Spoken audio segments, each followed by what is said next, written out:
जय श्री राम, जय गुरुदेव भक्तों।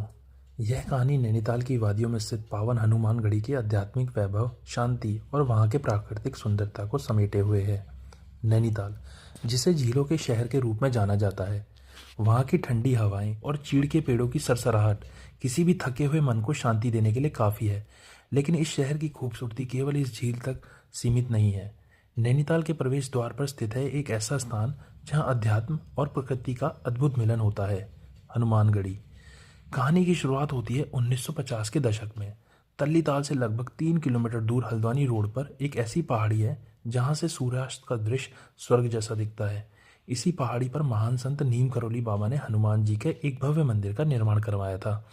बाबा नीम करोली, जिन्हें उनके भक्त हनुमान जी का अवतार मानते थे, अक्सर इस पहाड़ी पर आकर बैठते थे। स्थानीय लोग बताते हैं कि बाबा को एकांत पसंद था। एक शाम जब सूर्य की अंतिम किरणें नैनीताल की पहाड़ियों को सुनहरा कर रही थी, बाबा ने इस स्थान की पवित्रता को महसूस किया और यहाँ बजरंगबली की एक विशाल प्रतिमा स्थापित करने का संकल्प लिया। जैसे ही कोई यात्री हनुमानगढ़ी की सीढ़ियाँ चढ़ना शुरू करता है, उसे ऊंचे ऊंचे वृक्षों के बीच छनकर आती धूप और वानरों की टोली स्वागत करती नजर आती है। मंदिर की मुख्य विशेषता हनुमान जी का वह विशाल और भव्य मूर्ति है जिसमें वे अपने हृदय को चीरकर प्रभु श्री राम और माता सीता के दर्शन करा रहे हैं। यह मूर्ति केवल पत्थरों की कलाकृति नहीं है, यह भक्ति की प्रकाष्ठा का प्रतीक है। भक्त जब इस प्रतिमा के सामने खड़े होते हैं तो उन्हें एक अनूठी ऊर्जा का अनुभव होता है। मंदिर परिसर काफी विस्तृत है और यहाँ से नीचे की ओर फैली हुई हरी भरी घाटियाँ और दूर क्षितिज में डूबता हुआ सूरज एक ऐसा अनुभव प्रदान करता है जिसे शब्दों में पिरो पाना कठिन है। एक यात्री की कहानी। समीर, जो दिल्ली की भागदौड़ भरी जिंदगी से थक चुका था, शांति की तलाश में नैनीताल आया। उसने माल रोड की रौनक देखी, बोटिंग की, लेकिन उसके मन की व्याकुलता कम नहीं हुई। होटल के मैनेजर ने उसे सुझाव दिया, साहब, अगर सच में मन की शांति चाहते हो तो कल शाम हनुमानगढ़ी चले जाना। अगले दिन शाम 4 बजे समीर उठा और हनुमानगढ़ी की ओर चल पड़ा। मंदिर की सादगी ने उसे चकित कर दिया। वहाँ ना तो कोई लाउडस्पीकर का शोर था और ना ही कोई भीड़ भाड़, बस शांति ही शांति थी।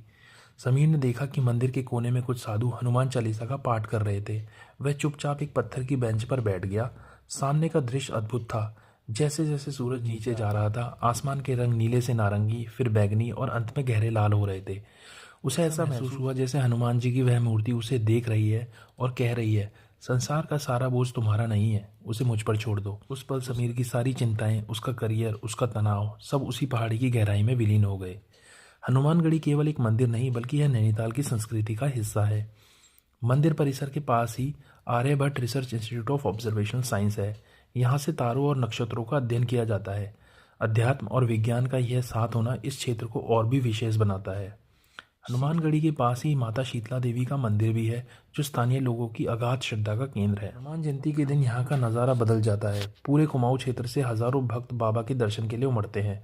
पूरे मंदिर को फूलों से और दियों से सजाया जाता है। भंडारे का आयोजन होता है, जिसमें मिलने वाला प्रसाद किसी अमृत से कम नहीं लगता।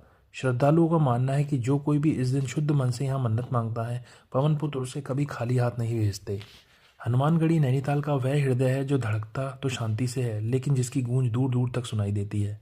यह स्थान हमें याद दिलाता है कि प्रकृति और ईश्वर अलग अलग नहीं है। जब सूर्य नैनीताल की पहाड़ियों के पीछे छिपता है तो हनुमानगढ़ी के मंदिर की घंटियां इस बात की गवाही बनती हैं कि अंधेरे के बाद फिर एक सवेरा होगा। चाहे आप एक पर्यटक हो, एक श्रद्धालु हो या बस एक खोए हुए मुसाफिर, हनुमानगढ़ी की चौखट पर आपको वह जरूर मिलेगा जिसकी आपको तलाश है। जय श्री नीम करोली बाबा।